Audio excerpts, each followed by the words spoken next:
bringing your mind into your body. You get so separated between mind and body. Now we have to do things mindfully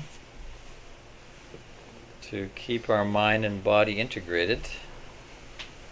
And then our spirit can work through the mind and body.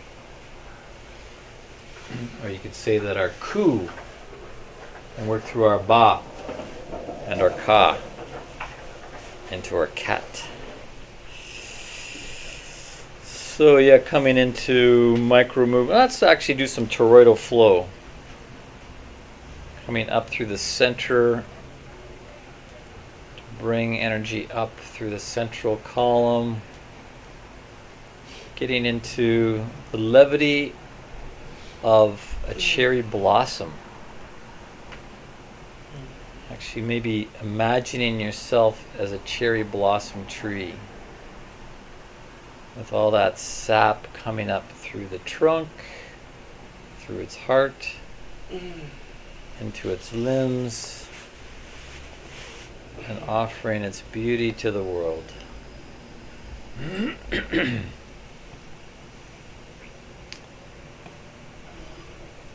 Just doing that at whatever pace feels harmonious for you. And then when you're ready, you can reverse the flow to balance that out. Just feeling the qualitative difference as you go in the opposite direction.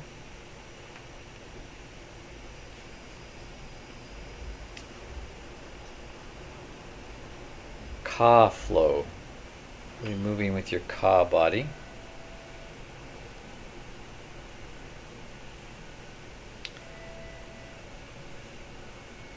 Which opens up your ba, your astral body, to connect to astral forces and qualities, which we're going to do in a moment when we go through the planetary gestures in eurythmy. But before we go there, let's do the clearing pose.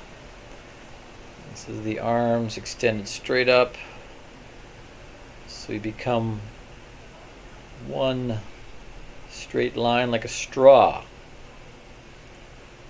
Think of yourself as a straw with movement through yourself, clearing out whatever stagnant energies you're holding on any level, giving it up to the great vortex of the universe to recycle.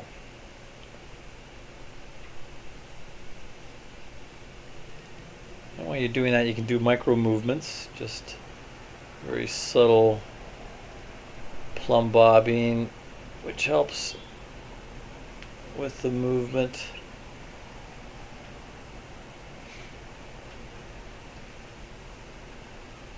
I was playing the bowls the other night. Actually, someone was saying I had a bowl in my bathroom, and I said, well, that's in case I have a bowl movement.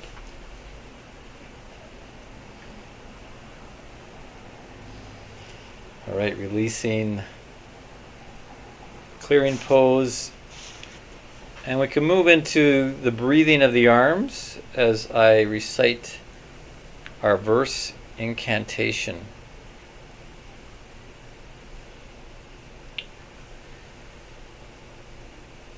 The outer sphere of my aura condenses,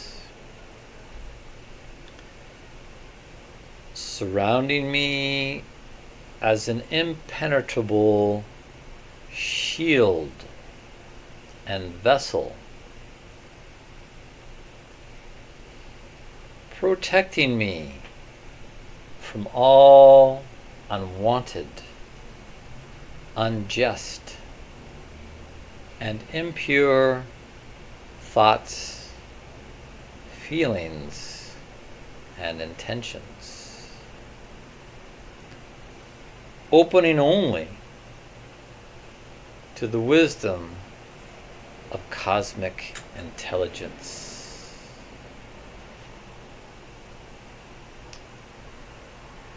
And then on your next breathing in, folding your arms over your chest to seal that in. right over left or left over right, whichever feels most harmonious at this moment.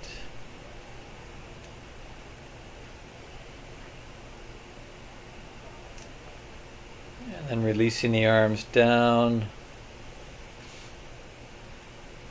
We're going to start moving through the planetary gestures in eurythmy, recapitulating them as we've learned them and adding a new one. So beginning with the first one being the moon. So together we're moving slowly towards that, we're engaged, bringing the arms crossing before our pelvic area with the hands closed, the fists just lightly clenched, coming into this moon gesture, really the stillness of the moon. Releasing that, and we'll build it again, engaging through the ka and the ba with the mindfulness of the ku, slowly moving towards that destination of the moon gesture, coming to a place of rest.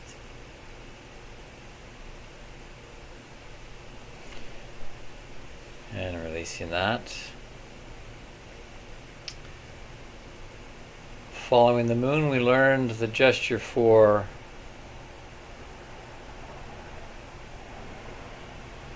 Mercury. Mercury comes next in the progression. So engaging the right hand up, the left hand down to the back, keeping that left hand engaged, and the right hand slowly rotating. I'll do this for the camera here. Slowly rotating clockwise from your perspective. Again, this is ka flow, so really feel your ka body.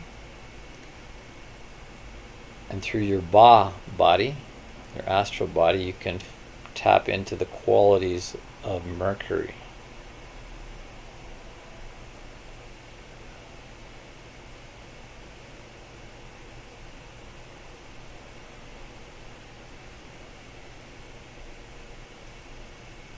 At this point, we're not really getting into the mental and intellectual aspects of this. We're really just feeling it while doing it.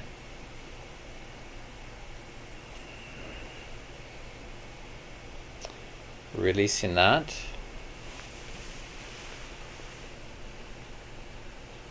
And we'll engage with it once more. Slowly engaging and coming into that power of the planet Mercury as we embody it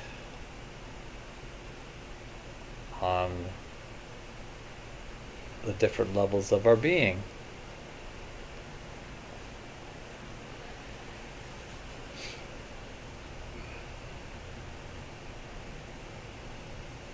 And releasing that. Being with that for a moment.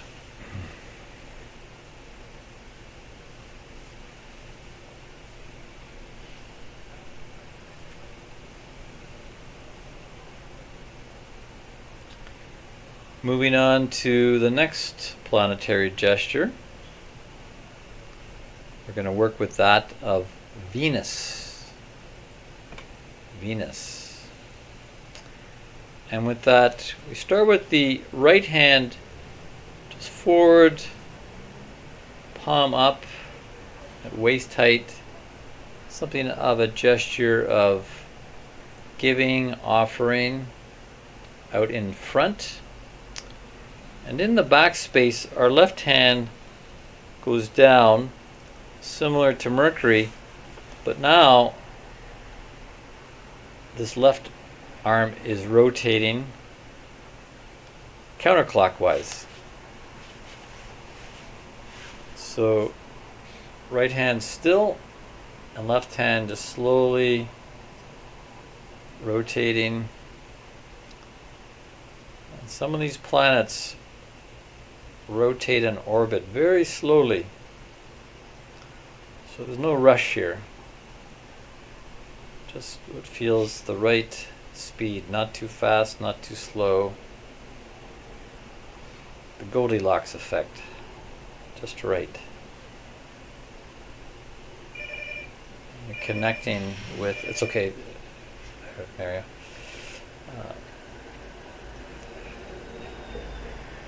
Yeah, we're really bringing awareness to the backspace.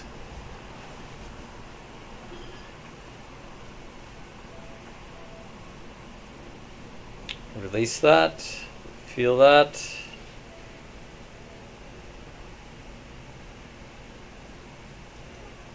Feel how you're imprinting on your Ka body with Ba qualities. Just be aware of that with your Ku, which helps to strengthen your Ak, the sustainable consciousness.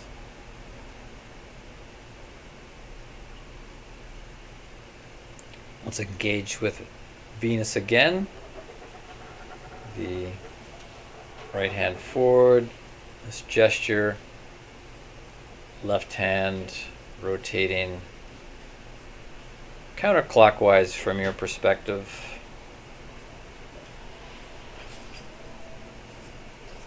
The eurythmy gesture for the planet Venus.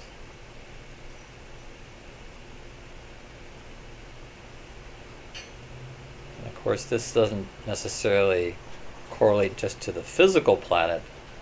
We're talking about the metaphysical aspects of Venus.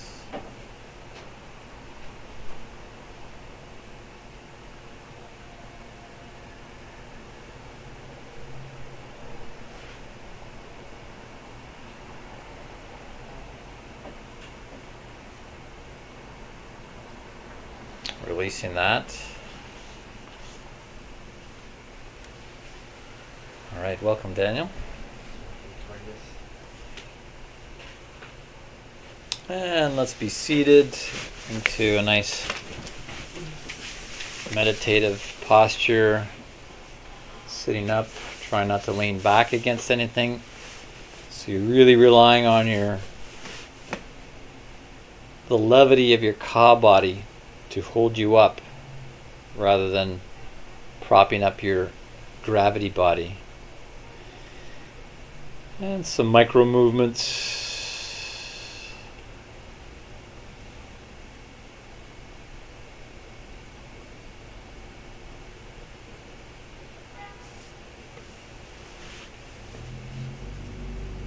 Nostril breathing in and out to oxygenate yourself with nitric oxide.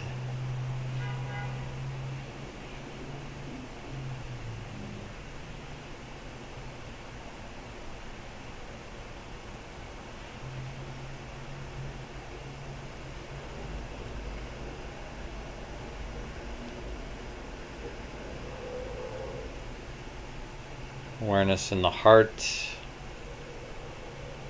the center of centers.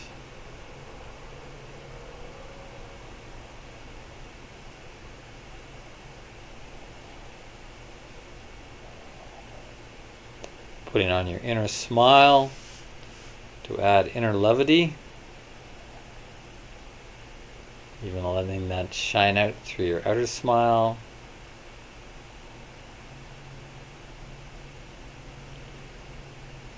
The more you can bring balance to levity and gravity, the better vessel you become for cosmic intelligence.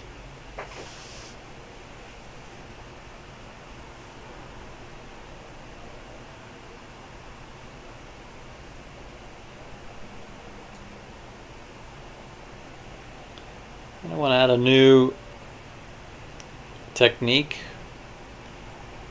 while you're getting aligned and connecting to these higher rungs of your being is to use the chin like a dial. So you can actually put awareness in your chin, doing a chin tuck, point it back, to tune into a greater sense of verticality, which will bring about a greater consolidation of all of your parts. Consolidates all of your parts into a cohesive vessel. So try that, just moving your chin in, side to side, as if you're dialing in something on a higher level. And you might find an actual kind of click where all of a sudden you have the head just at the right angle for what's needed now. It clicks and you just stay there. You might find that your chin wants to go in closer to the neck than you're used to, because we're all kind of suffering from text neck, or jetting our head out to look at computers and phones and whatnot. So we have to rejig our verticality, dialing it in with the chin.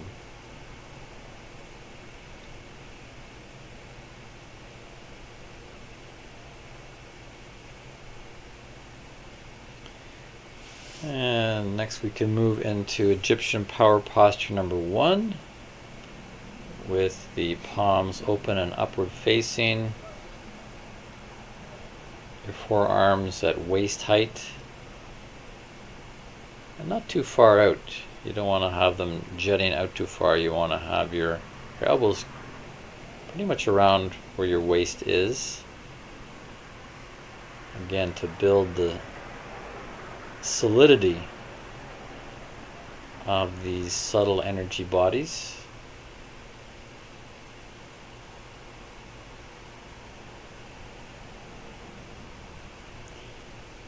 Becoming aware of the quality of energy generated by this positioning of the arms.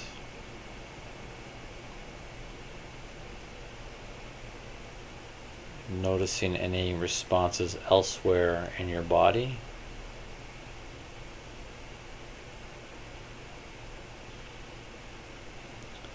Never becoming too rigid or fixed, but always somewhat fluid. Physical body is the least fluid, although we know it has 75% fluids in it.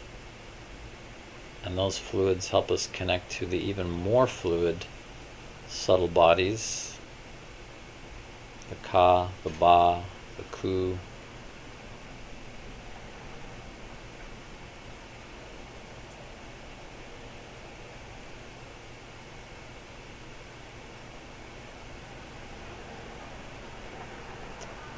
And now we're going to transition into Egyptian power pose number 2. Rotating the forearms to a 45-degree angle and the palms facing out, noticing the shift in quality of energy.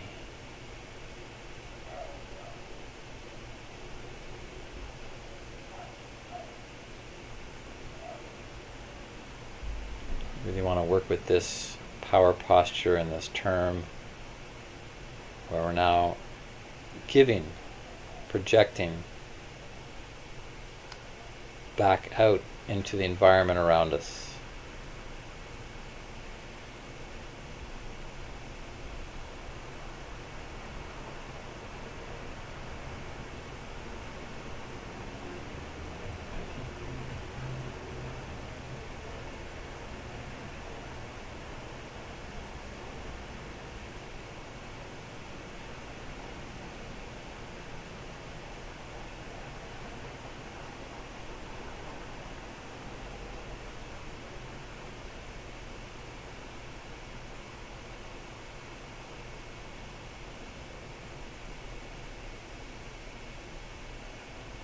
feel of the sense of electric giving.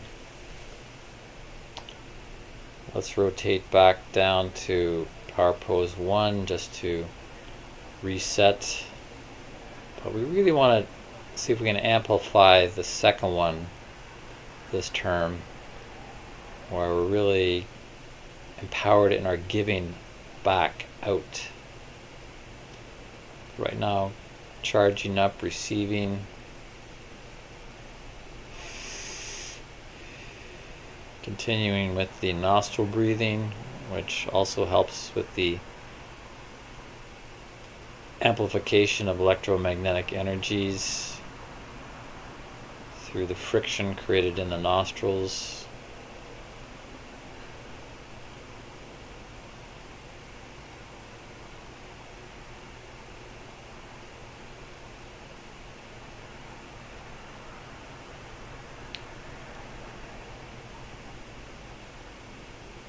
Just feel yourself being empowered. The way the Egyptians knew how to, working with the electrical field of the bodies.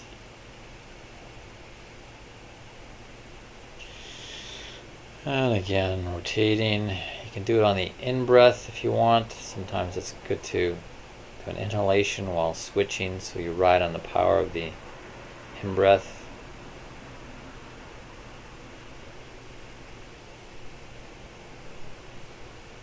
And do not be afraid to give it out. We're learning to give from the heart out into the world, give love. We've received love ourselves in power posture 1, now power posture 2. Let's give it out to the circle. Everybody here in the loft, and Sarah there in the Zoom, and those watching this on video at a later time. Let them receive this beyond time and space.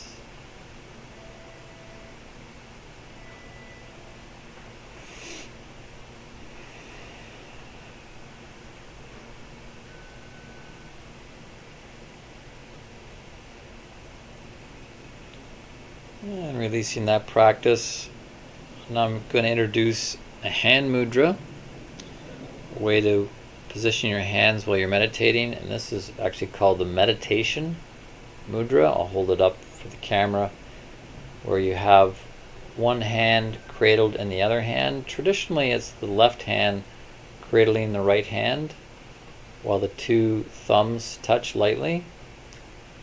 This is called the meditation mudra, and you can have that sitting on your lap, fairly close in.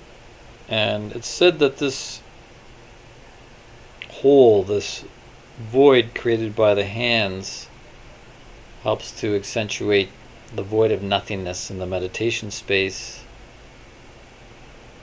to make one more receptive as a vessel. Enjoy the qualities generated by that.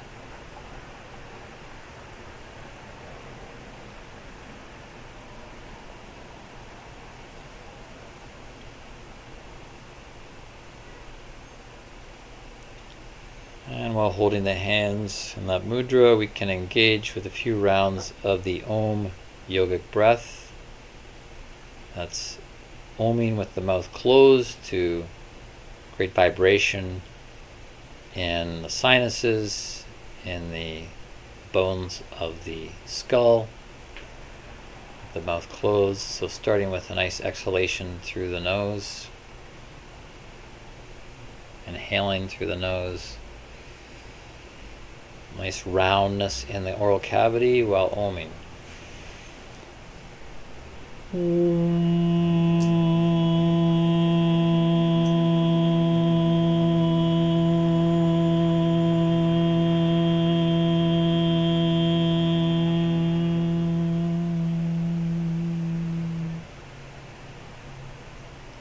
Feeling the vibration created in the physical head as well as the etheric head.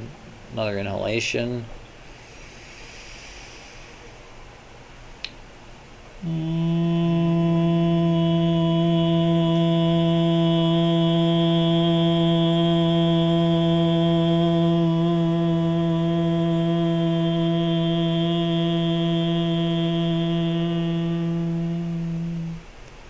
Do it at whatever pitch works for you, that you feel the most resonance in the head. Do a few more rounds.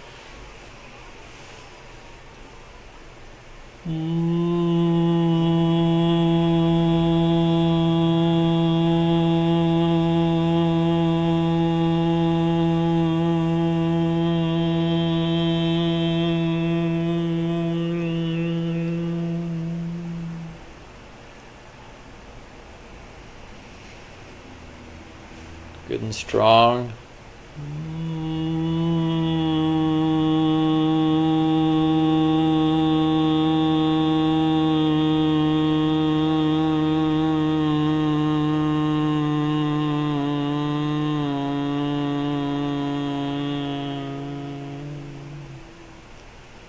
Once more, let's bring it all out together here.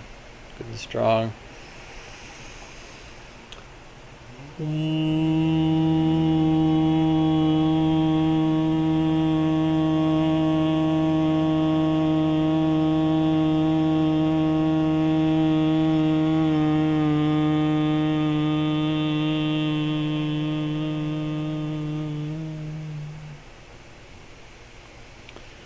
Releasing that, continuing with the meditation mudra in the hands, but being with the vibration, the sound after the sound.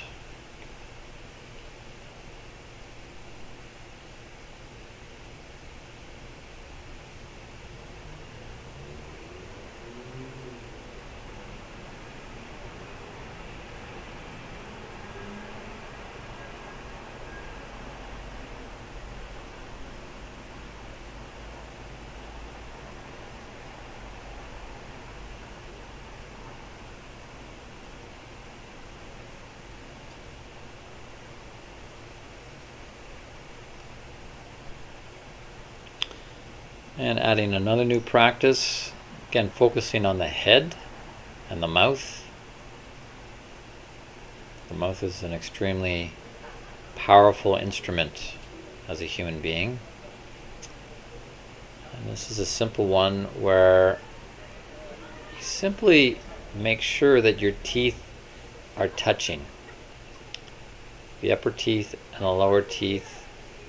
So having your mouth held so that the two rows of teeth are touching, and I'll explain why later.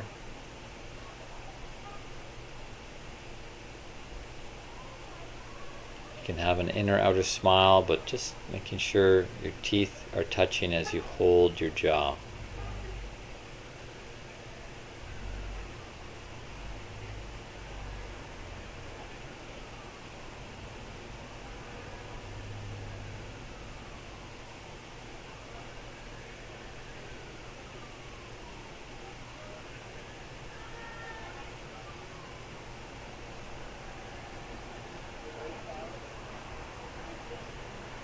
See if you notice any difference in the energy in your head as you keep this circuit closed between the lower teeth and the upper teeth.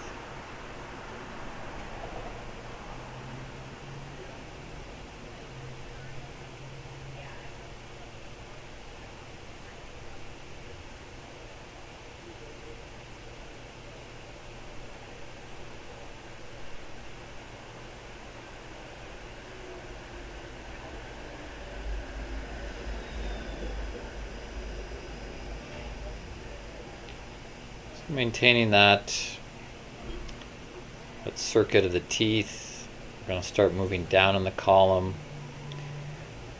in the heart,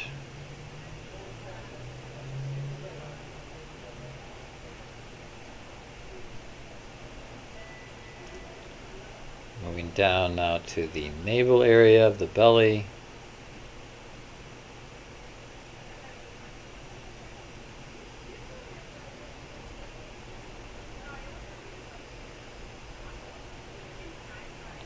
Down to the sacral, sexual area.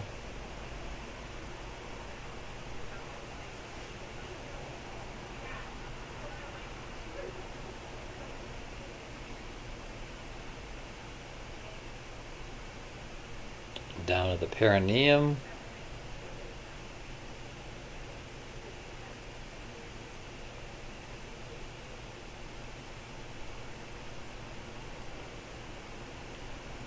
Just feeling that energy at the root there in the perineum.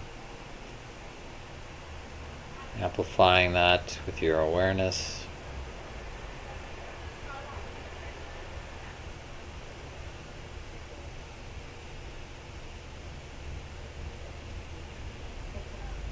And from there, starting to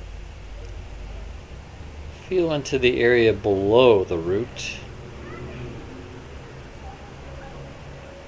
Sense that the column running through the central part of your body continues down and outside of the body.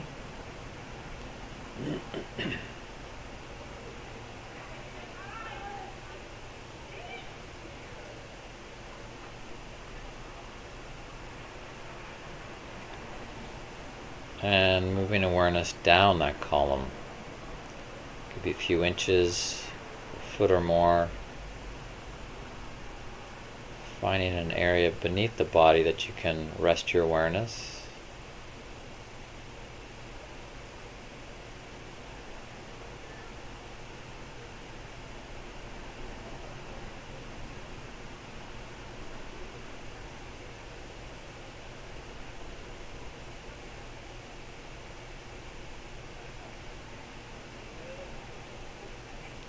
And even a sense of movement in the column below. Start doing something known as wagging the dragon, the tail of the dragon, off the bottom of our body, and the column below where there's very low, slow frequencies. Very gentle, but powerful.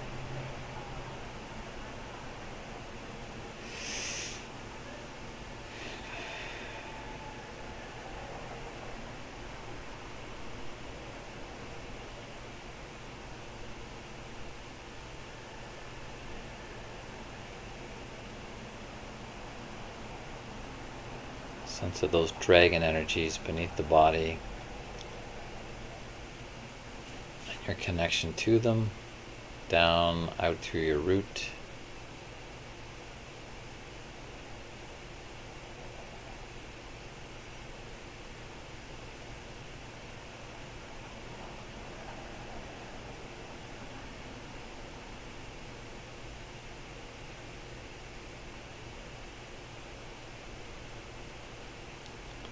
And starting to bring the awareness back up to the root.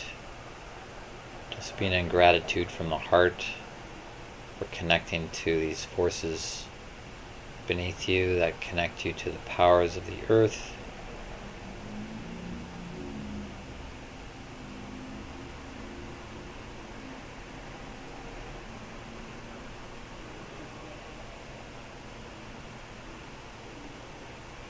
Awareness up to the root.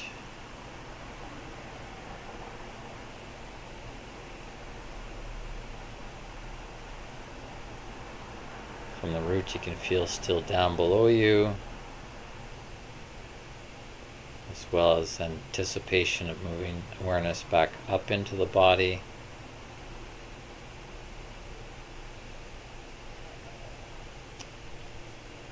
Bringing it now up into the sacral area.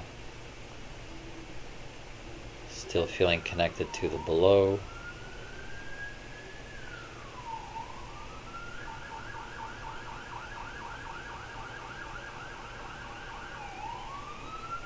Moving awareness now up into the belly.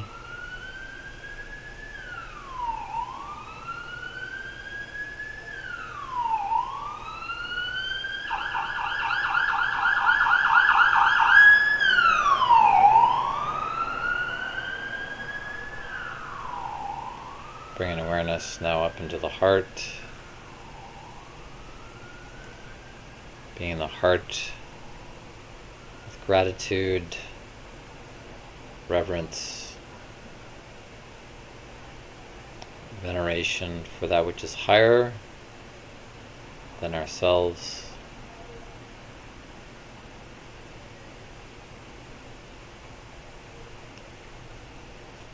And we're going to do 3 rounds of the transmutation breath.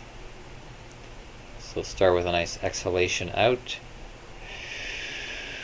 Empty the lungs, a little bit of dead time. We're going to do a fast inhalation through the nose, drawing it up the spine to the brow and up. Root contraction. Contracting everything down there. It can be the anal muscles, the PC muscles, that's the urogenital muscles. It's holding that. Awareness in the brow.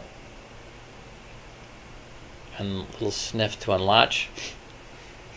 Breathing out through pursed lips while pulsing those muscles. The root, the PC muscles on the exhalation.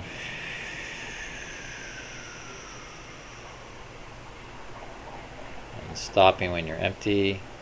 A little bit of dead time. Preparing for the next round. And inhaling through the nose. Root lock, holding. Hold the breath. Inner outer smile.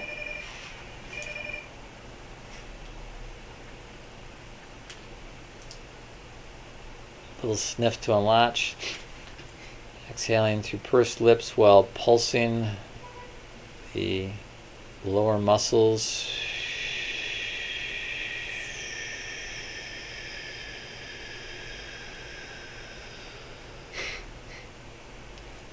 Holding it out, relaxing. And getting ready for one more round. Coming out of dead time. Inhaling through the nose.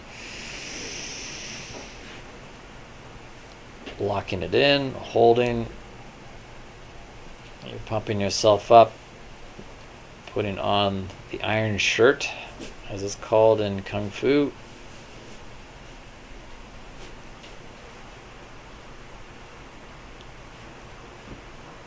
A little snip to release. And pursed lips. Pumping the anal muscles, the PC muscles.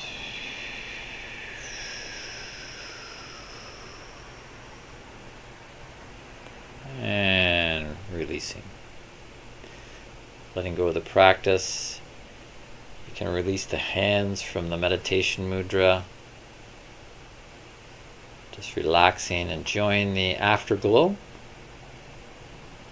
of this opening set.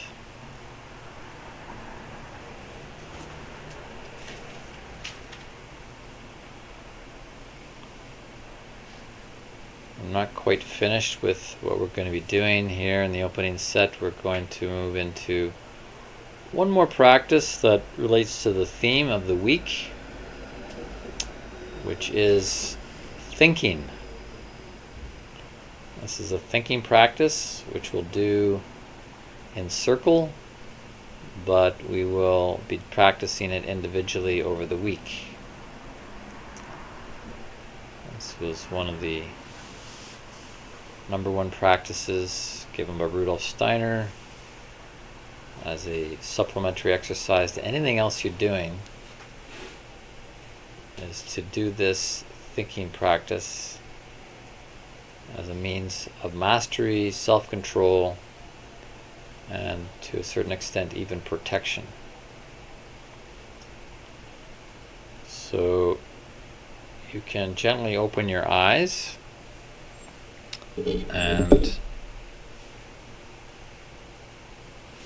I will introduce this exercise where you take an object, really any kind of object, and you generate just one thought about the object. So I'm going to start generating one thought, and then I'm going to pass it, and each person's going to have an opportunity. But don't generate the thought until you have it in your hand. So we'll start off simply with those instructions, and then we'll build it as we go. So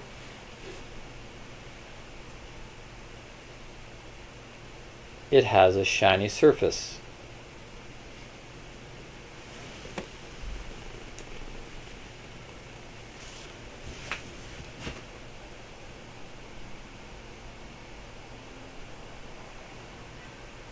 You want me to say the thought out loud? Mm-hmm.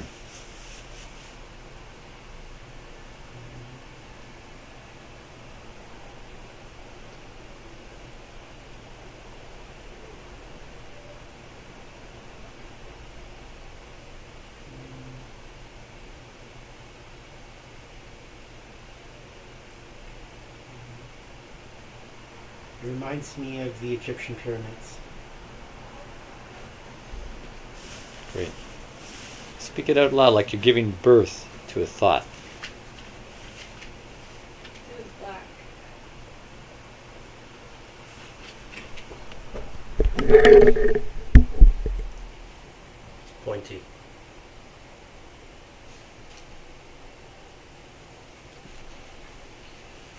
It's lighter than I thought.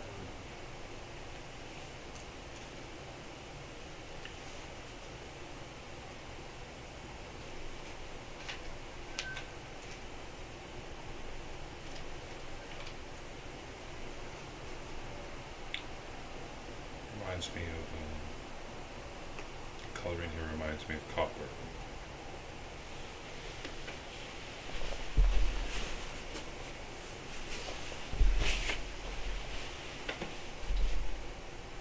Sarah, your turn.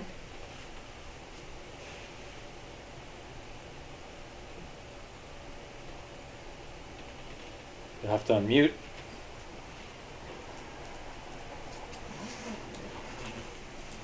Mystery. Mysterious. It's mysterious. Okay.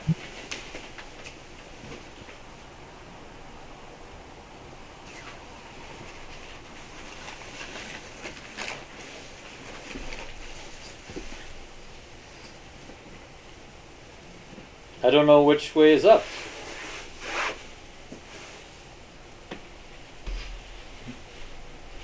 What, another one?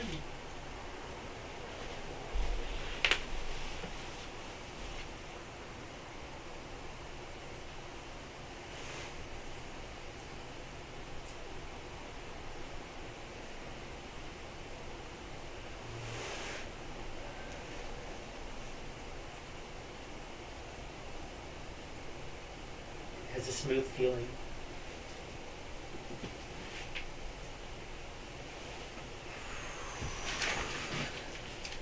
Looks like it has a sandpaper texture.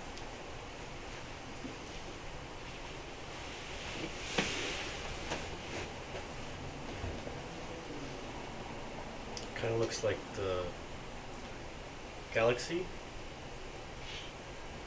a way.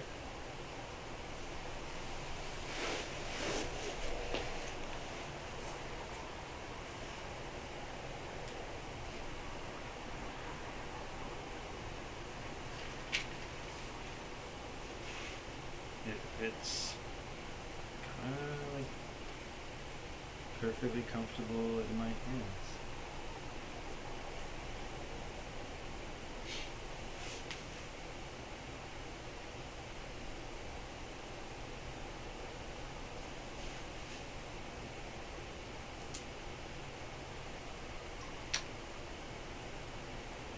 I think of this black circle as like a pool of some liquid.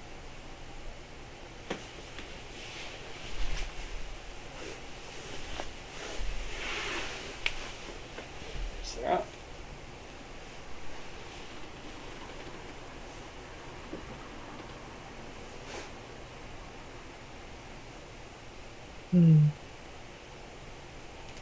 Powerful energy.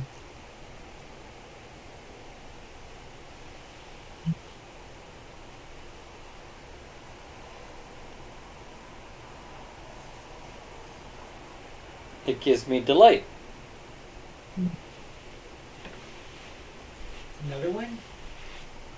Are you running out of thoughts? Yeah. You have to give birth to a new thought. What comes to your mind right now? Nice, powerful point.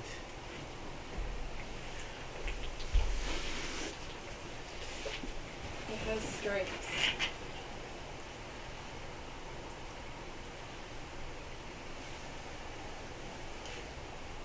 It's actually 8-sided, like the Great Pyramid of Giza.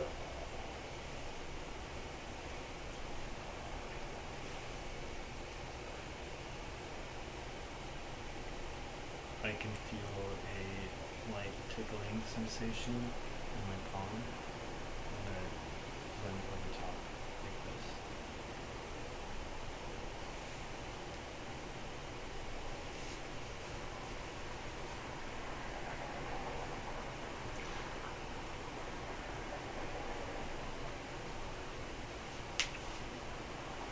Think of like maybe like the heart of a stone this could come from. Mm. Okay, Sarah? I want to shrink myself down and go inside.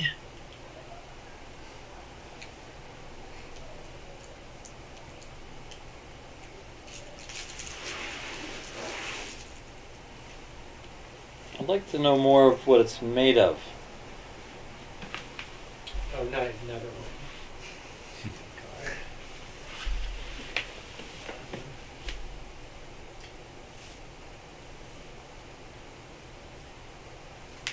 God. It's got sharp edges. You could really hurt someone with it.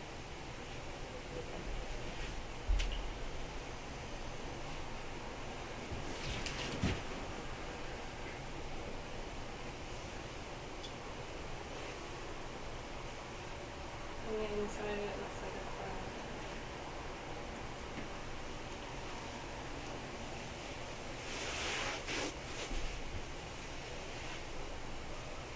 Feels very grounding to hold it.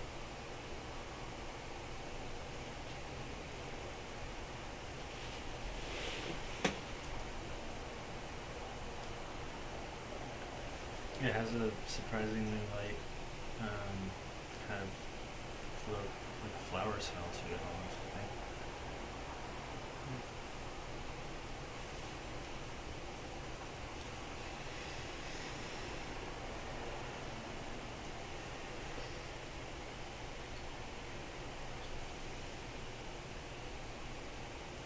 Think of these spheres as like little wheels.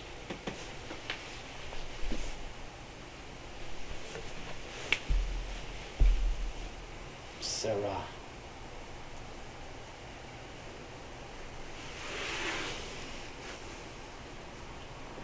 I like to balance it on my fingertip and see if I could walk around with it.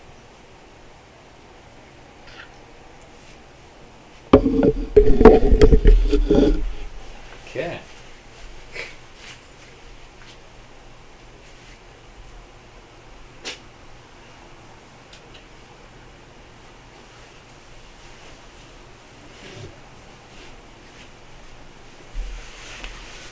So I won't torture Shambhala anymore with this practice. But it's not surprising that this number one practice does produce resistance within people,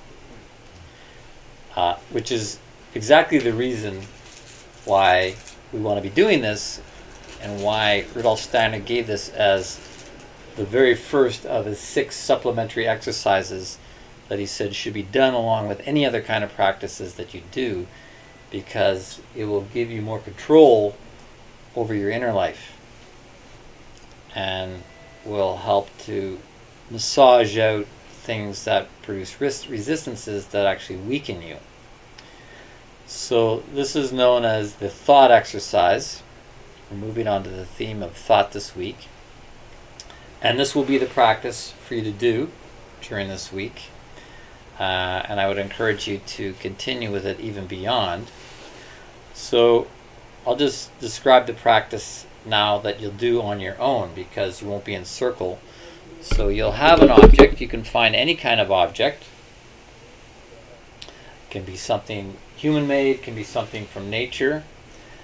And you'll start with just like a minute. So you can set a stopwatch on your phone or something, and you spend a minute generating thoughts about the object. Just one thought after another, and then you stop. And then the next day you do it again. You can pick a different object if you want, or you can use the same object. Keep it open.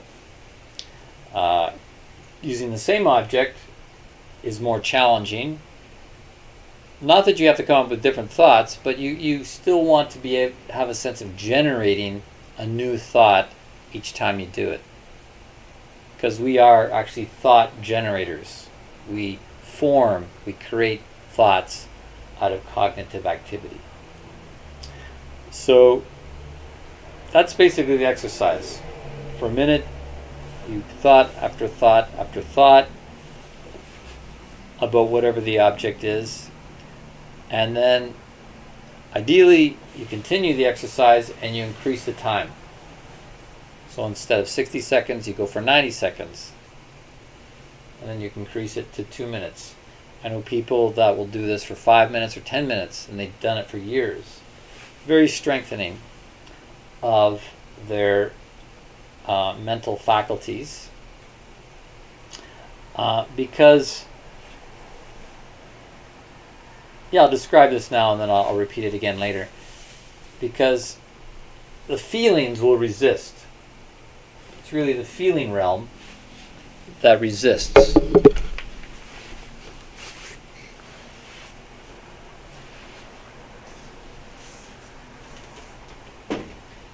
This thought realm is going to work to produce a thought, but the feeling realm will go like, oh, this is too much work.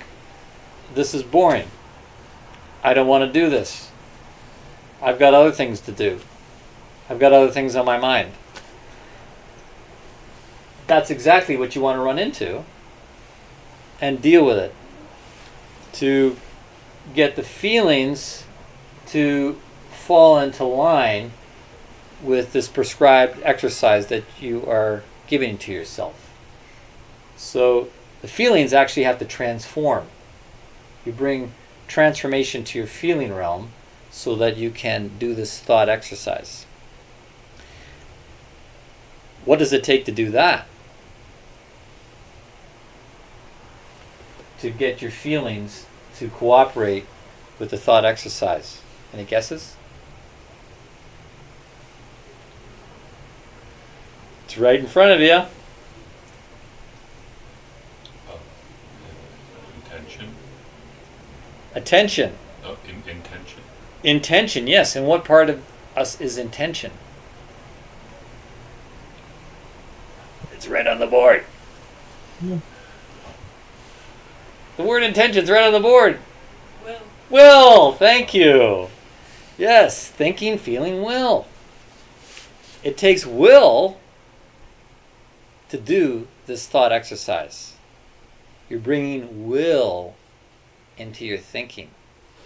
And I'm telling you right now, you all seem kind of weak-willed and been able to see this and do this. This is part of the problem with our culture, is we're weak-willed and we're weak in our thinking.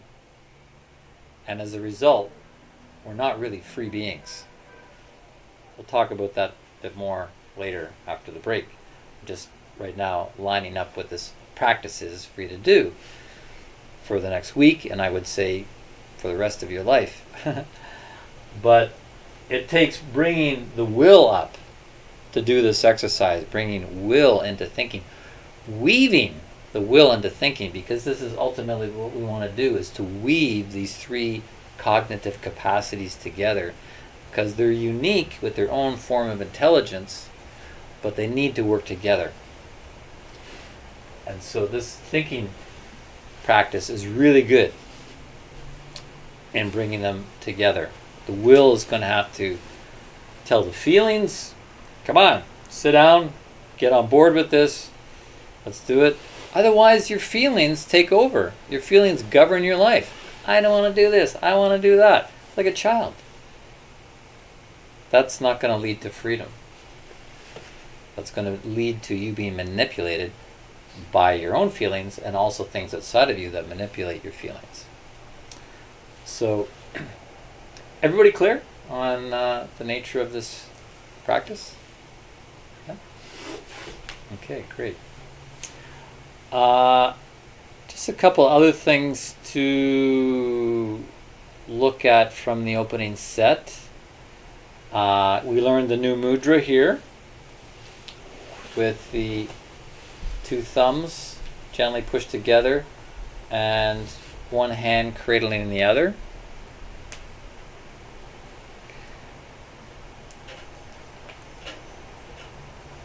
I'll show this here on camera. Traditionally, the left or the feminine is cradling the right, the masculine. But, you know, I think in this day and age, we really need to exercise our own intuitive capacities and not get dogmatic. Do the thumbs need to be in a specific way? It's the pads of the thumbs So like that? are pushing, yeah, not the tips, Okay, but the pads. okay. And you'll notice it creates this kind of a hollow. Yeah. This hollow. And so when you sit with these just resting on your lap like that, there's this hollow that you're holding out externally, but it can also inform the inner space of openness, which is what we want when we're meditating. That it's open, there's something of a vacuum being created that can allow something higher to flow into us. So there's What's that. it called? This is called meditation mudra. Meditation mudra. Yeah, that's its name, meditation. Anybody experience? Did you enjoy that mudra? Mudra means seal. You're sealing energies in a certain quality. We're really working on. A little bit of expansiveness in my abdomen. That was the left hand on top of left cradling. If you guys can talk a little bit louder so Sarah can hear, because she's probably having a hard time. Yeah, so. I have felt a sense of expansiveness in my abdomen. Bingo. That's it. That's exactly what you should experience. To have an expansiveness. So, overcome some of this grasping, clenching, and so forth we can feel in our guts. Because this is the will area. And if the will is tense and contorted, we're blocked. We're not going to have full flow. And we're not going to be a very good vessel for cosmic intelligence. Another thing I introduced was holding the teeth together. Is that kind of a new thing to actually put awareness on whether you have your teeth touching with your mouth closed? Let's all do that now.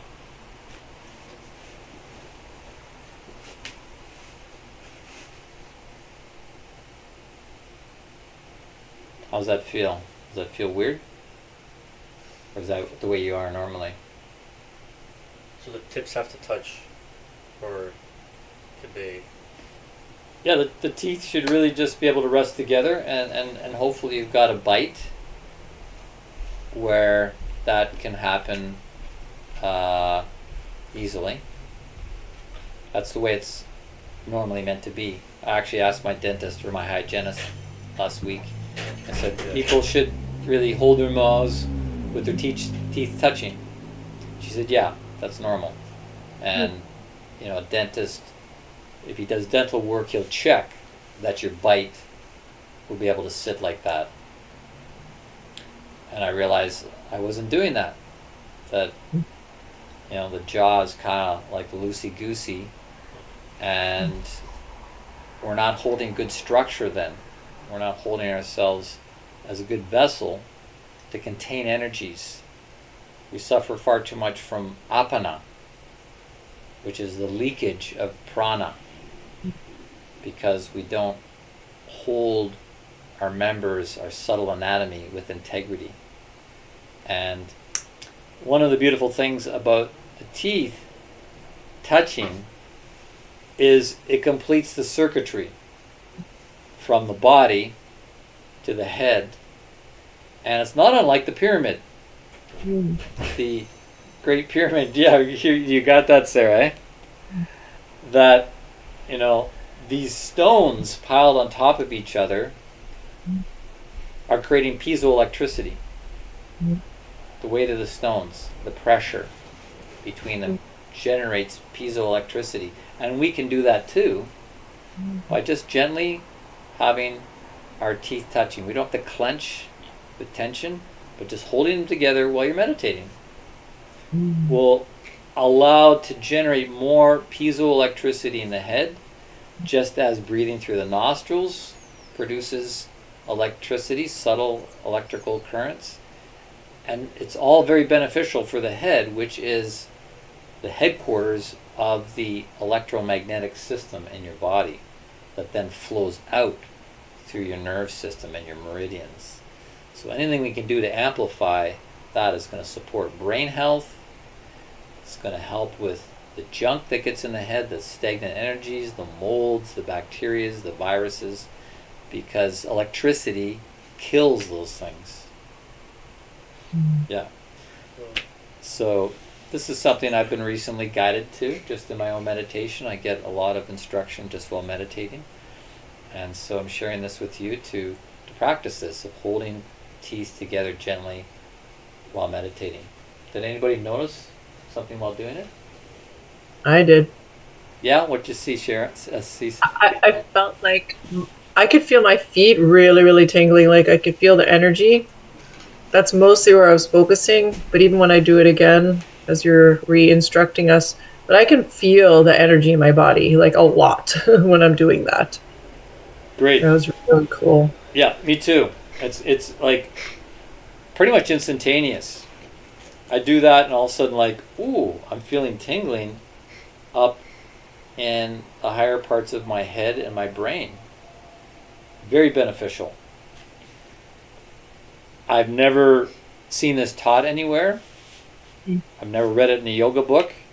It just came in meditation, which is where I get really, more of the advanced ideas. So try it and report back. All right, well, I want to continue practicing dyads. So we're going to have a little bit of dyad time and then circle time. Last week we did this. We had 5 minutes each to be in pairs and just to share what's going on for you with the other, and the other's going to facilitate, which means be quiet, listen, maybe do some mirroring, maybe asking some clarification questions, maybe a question to prompt more unpacking, but don't start talking about your own stuff until it's your turn. It's not a conversation, it's a dyad. So you're going to each have 5 minutes.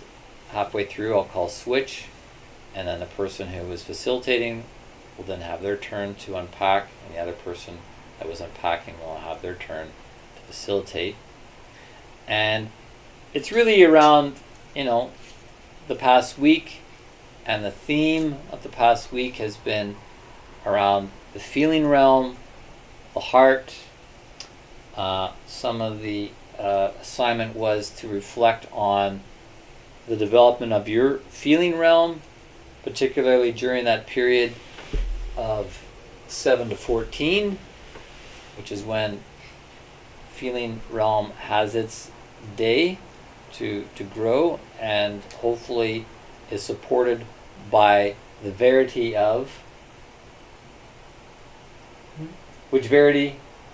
Sorry, I spaced out for a second. Okay, the verity of beauty, right? We had the verity of goodness the first 7 years for the will, the verity of beauty in the next 7 years for the feeling realm. Was your feeling realm supported in its development? The other thing over the past week was the assignment of giving love to yourself, and then also giving love to your higher self, giving love to someone else, and send love also to the circle. How did any of that play out for you? And other things was artistic activity, ruckshaw. So you can talk about any of this. You got 5 minutes. All right, so in this last part of the class for this week, which is our 4th week, we are moving on to what? Thinking, yes. And I have a book here by Rudolf Steiner.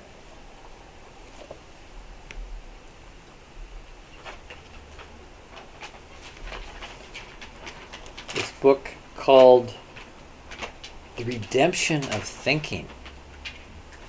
The Redemption of Thinking. I've got another book here called The Resurrection of Thinking. What are these titles really indicating? The redemption of thinking. Redemption really means, to bring back. To bring back something, to redeem it, to bring it back and to reclaim it. Resurrection of thinking, and this is written by somebody who's inspired by Rudolf Steiner. Resurrection is to bring back something that's been dead, to bring it back to life. And this is really a nice way to approach this subject, because one can consider how in our times, in our society, a lot of thinking is dead. Dead, lifeless thinking. That's not vital. It's not spontaneous. It's not really connected to a higher life. And you can see that quite often in how people speak in terms of cliche, or they parrot other people, or they just go along with what they're being told to think. We're often told what to think, but not how to think. That's our educational system, is told what to think, through science. This is this, this is this, this is called that, this is weighs this amount. We're given all this information. But we're not really taught how to think, especially with living thinking. Living thinking that is giving birth to new thoughts. Right? Living thinking means you're constantly giving birth to new thoughts, which is why this thinking exercise you're going to be starting this week is, to push yourself to keep generating, right? To generate means to give birth to thoughts, because the human is meant to be a thinker. And some of what I'm bringing really goes in contrast to some of the older spiritual paths that really, tell you to stop thinking, to empty the mind, get rid of ego, and all those sorts of things like that, like even, transcend your emotions, your feelings. And when they say get rid of your ego, they're really saying get rid of your will. But the path that I teach, which is based on the work of Rudolf Steiner, views thinking as a spiritual path. Not only is it a spiritual path, thinking is a spiritual activity. The thing is, we just need to learn how to think and develop that capacity to its highest spiritual capacity, its potential. And so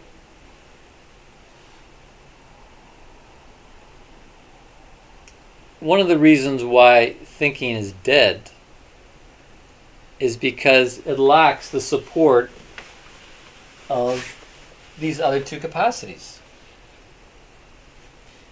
Right? Thought is here kind of sitting on the top, but it needs to be supported by will. So we're learning how to bring will into our thinking, and it needs to be supported by feeling. You know, a thought is going to be dead if it doesn't have some sort of quality of feeling attached to it, right? Like thoughts and feelings go together, and they come forth when there's will. So just to go back to, you know, these different stages of development of the will and the feeling, we saw how the will, we saw how the child learns through imitation. They imitate everything around them. Not only their parents and their brothers and sisters, they really imitate things that are in their environment because they identify with those things. But that would be totally inappropriate if, as an adult, you just imitate. You're not really thinking if you're just imitating. You become a parrot, you speak with cliches, you follow the crowd, you're imitating. So it's appropriate between 0 and 7, but not as an adult to be imitating. In the second phase,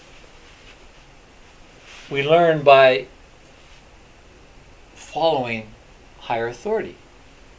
The parent, the teacher, perhaps the minister, your uncle, your aunt. That's appropriate at that stage. But when you become an adult, if that's the way you function, where you just follow whatever, the government tells you to do, whatever religion tells you to do, what the advertiser on TV tells you what to do, what the expert tells you what to do. Your doctor says do this, so you just do it. Science, science says, here's the data, this is the way it is. Following these authorities also isn't appropriate because it can lead to kind of a kowtowing to these other authorities. So what is it that needs to take place in this third phase that is going to prevent us from just getting stuck in these earlier phases where we see a lot of people that are stuck in a more immature level way of being, where they just imitate what's around them, where they just acquiesce to higher authority. So when we get into this third stage, from 14 to 21,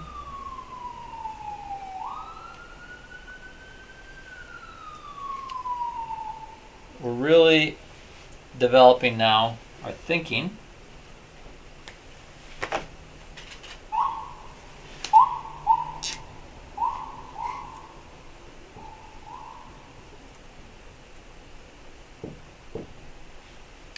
Which is seeking by the third verity. Remember the three verities of the Greeks that Shambhala remembered last week? Goodness, beauty, and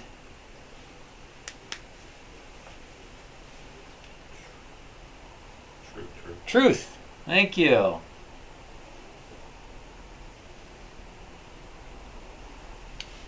In this third phase, 14 to 21, the thinking is now having its time to develop. Just as the will did here and the feeling did here, now it's time for thinking, seeking truth. The truth is going to support the healthy development of thinking.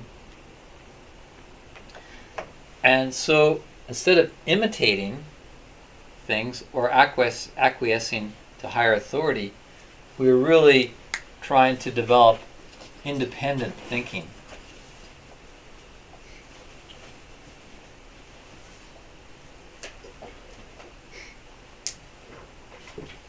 To become independent from the environment that we imitated, become independent from the higher authorities, the experts, parents, priests, uncle, aunt, and so forth. So it's really now when the child needs to be exercising this capacity to think.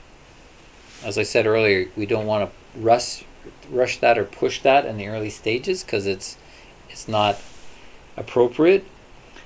But at this point now it is important to challenge the thinking of this adolescent who, by the way, there is a physiological harbinger announcing this new stage. Just as, the beginning of the stage is birth.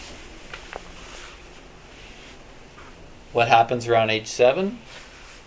Physically? Teeth. The changing of the teeth announces that a new stage is ready to be entered. What happens around this time? Puberty. It's the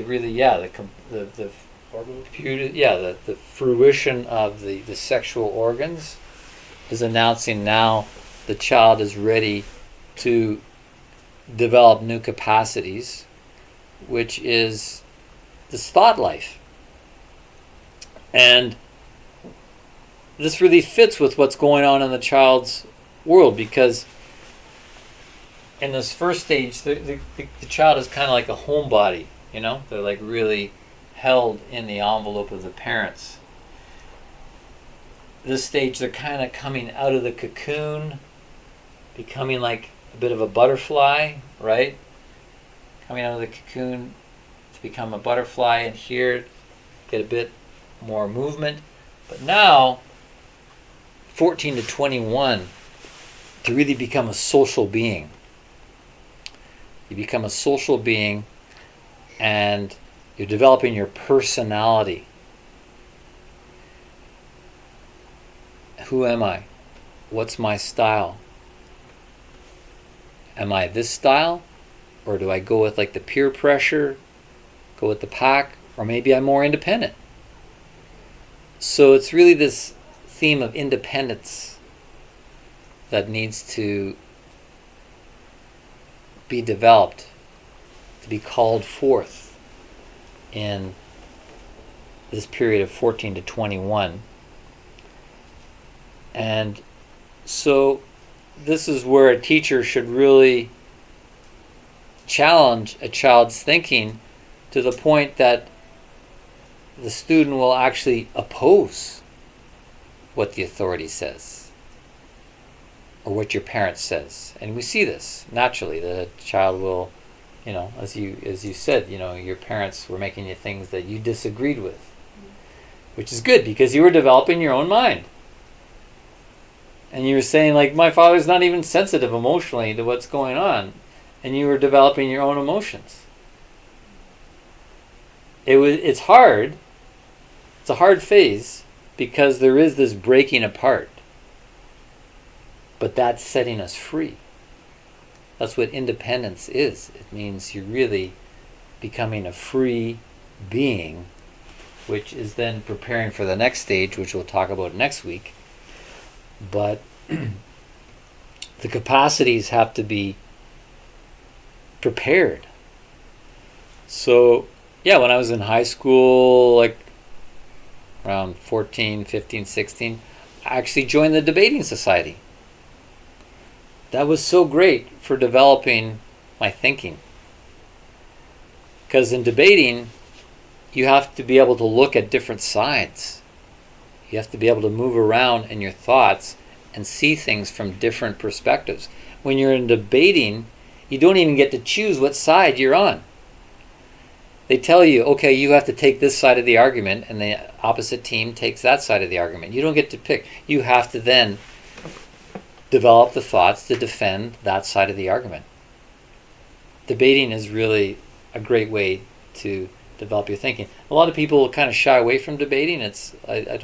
People think it's like arguing or conflict. No, it's actually exercising independent thinking, and very healthy. And we shouldn't shy away from having debates over ideas. We shouldn't just like go into agreement like, oh, you feel that way, so I should feel that way too, because I don't want to have any animosity, I don't want to have any conflict. Like that's acquiescing to someone else as if they're the authority. So it's like, no, we should question. It's like, do you really think that? I don't think that. I think differently. This is why I think differently. What do you think of that? What do you think of me thinking differently? Like this is going to lead us to greater freedom, which is so important in the long journey of things. So, but to do this, it takes effort. It really means we have to put effort into our thinking. And this is why the thinking exercise you're going to start doing this week is going to be great, because you're not going to want to do it. It's like, I did it yesterday. Well, no, you did it yesterday. You need to do it every day. It's like exercising a muscle. You have to put effort into it. And it'll actually get easier. It'll get easier, and you'll learn to overcome your own resistance more easily. Is there a specific time of the day it should be done at? Like, No. But, these things are helpful to do them at the same time each day if you can, to get some sort of rhythm with that. But not necessary. And just to add another little piece to this exercise is when you generate these thoughts out of your own freedom, out of your own independent effort, you can pay attention to what is an objective thought and what is a subjective thought. So, when I looked at this at the beginning, I said, it has a reflective surface. Is that objective or subjective? Objective. It's an objective fact. It has a reflective surface.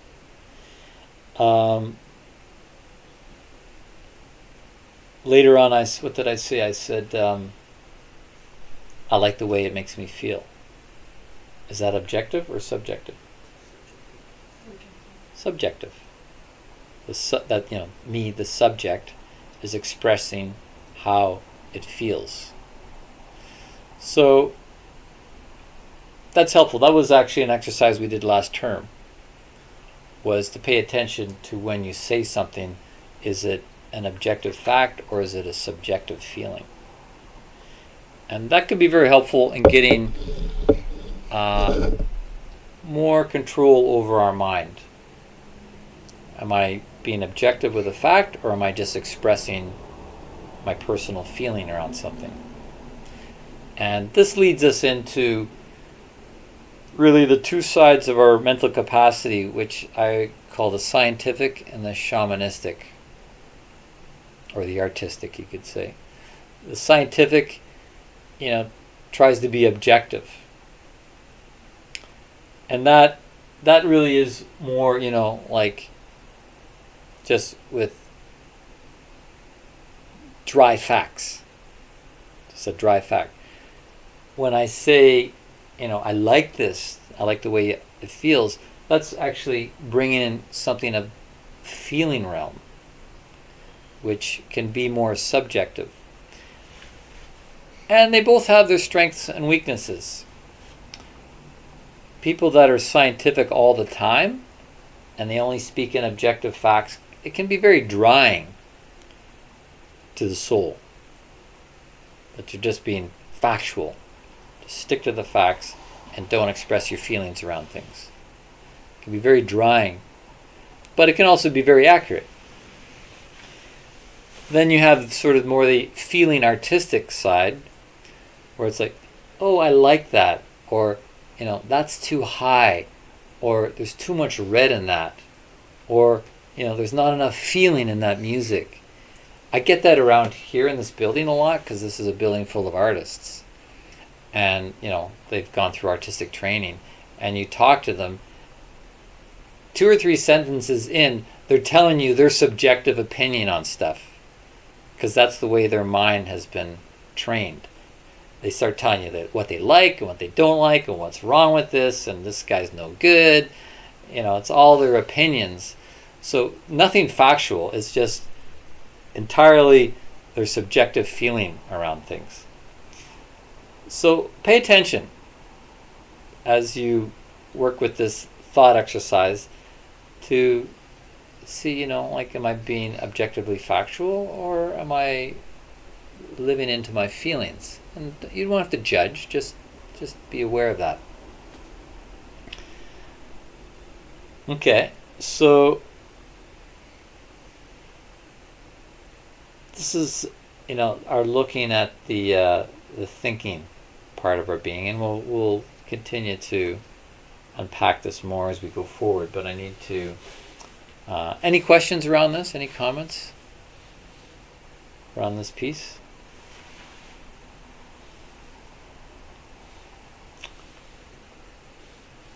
Yeah, interesting. You find this interesting? Yeah.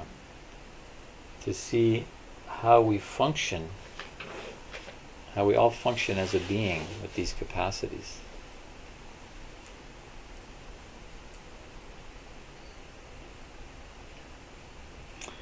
And what is this threefoldness leading towards? Where is it leading towards? We have to look at that more as we go forward. But what I'm going to be giving you tonight is your chart. You're all going to get a copy of this chart.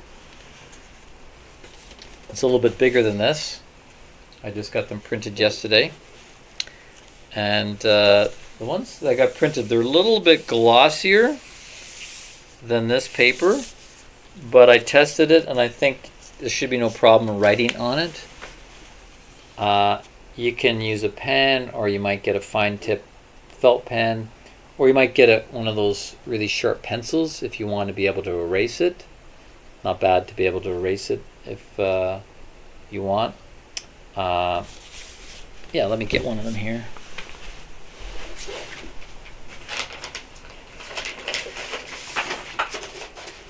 And I can roll it up for you before you take it home. And you don't have to bring it back to class. Once you take it home, you can get some core board like this to put it on, which is handy, or you can put it on a wall, whatever you choose, but you don't have to bring it back to class.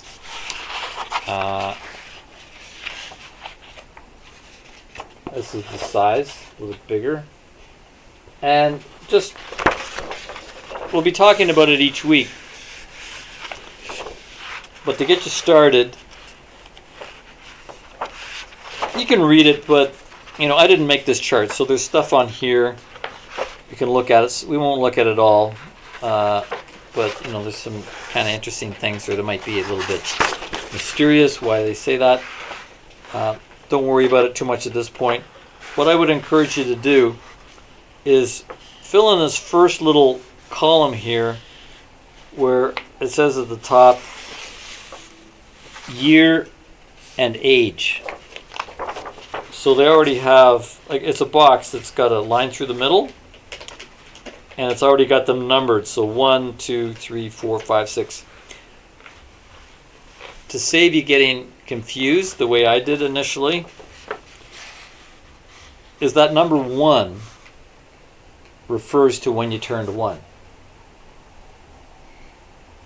Right? This is the whole first year when you arrived at 1 and you had your first birthday at the end of the year. Right? You're born at 0 and the first year, then you turn 1. So when you mark in this blank space the year, put the year that you turned 1, not the year that you were born.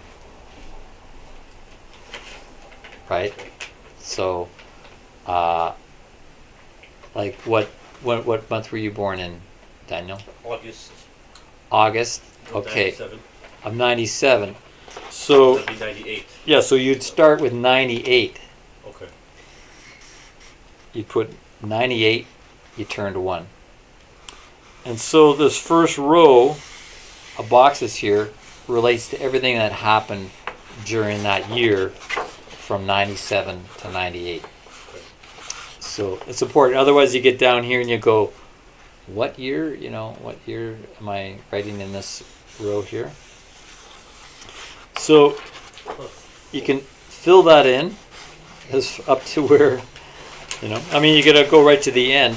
You'll see this goes all the way up to 63, and then it continues down here to age, what is it, 84? No, actually 90, yeah, 84. So yeah, you can fill in all the years and get that done. And we'll look as we go what these different boxes are, but basically it pertains to where you were physically and and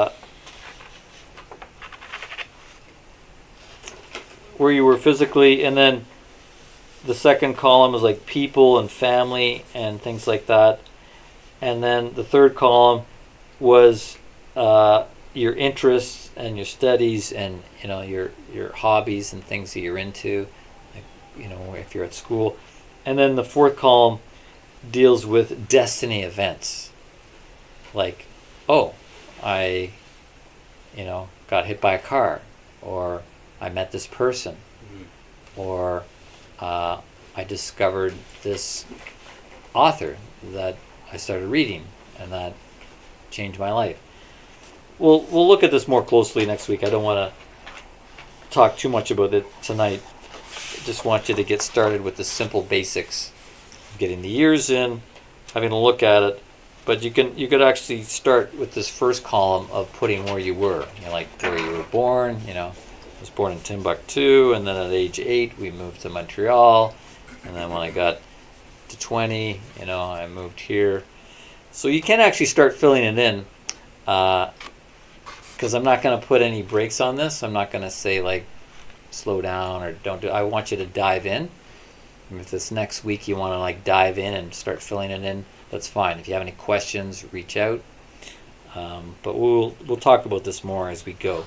This is a big thing. This is something that can be very supportive to your spiritual path, to awaken self-awareness, and you could even say to awaken a karmic sense of your life.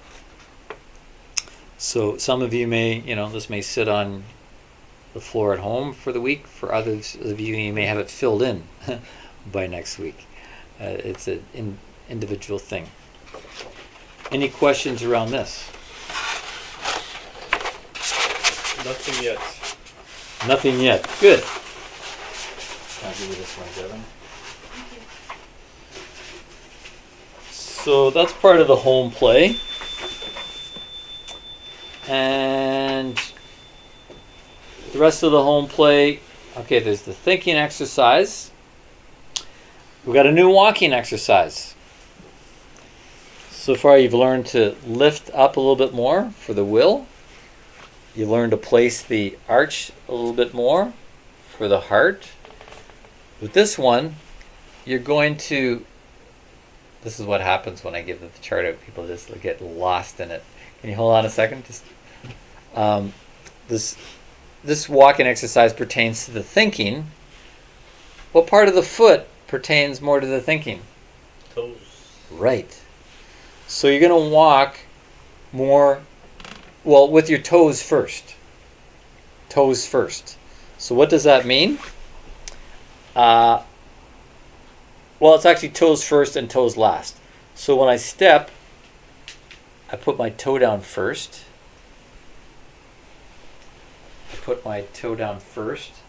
Now this foot, I lift my toe last.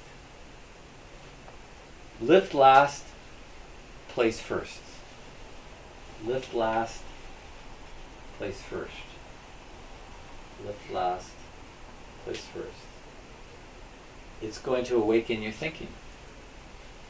You'll feel your thinking awaken.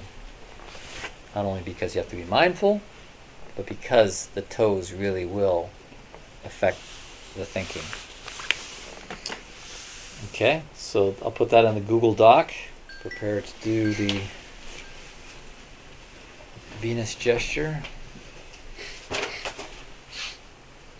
So we have the right hand forward in this gesture of giving. Yeah, bring your feet, have your feet nice together. So you're standing as a column. And then the left hand in the back space, not at the side. You really want it kind of a 45-degree angle off the center.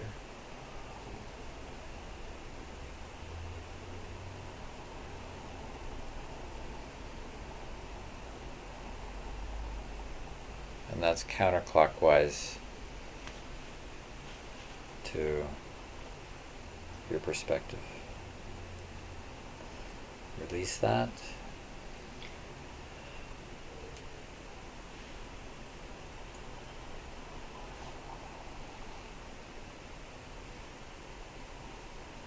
And once again,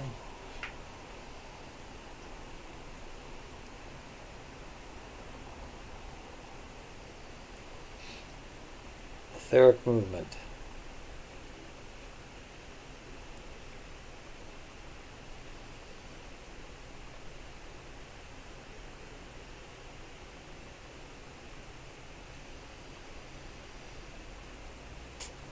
Okay, release that. Just come into etheric breathing while Mario reads us slowly the verse, which hopefully you'll be memorizing by the time we get to the end. I tried actually. Oh, okay.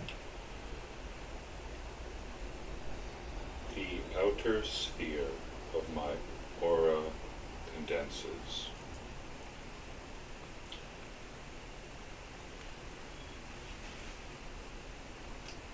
Surrounding me as an impenetrable shield and vessel, protecting me from unwanted, unjust, and impure thoughts, feelings, and attentions, opening only to cosmic intelligence.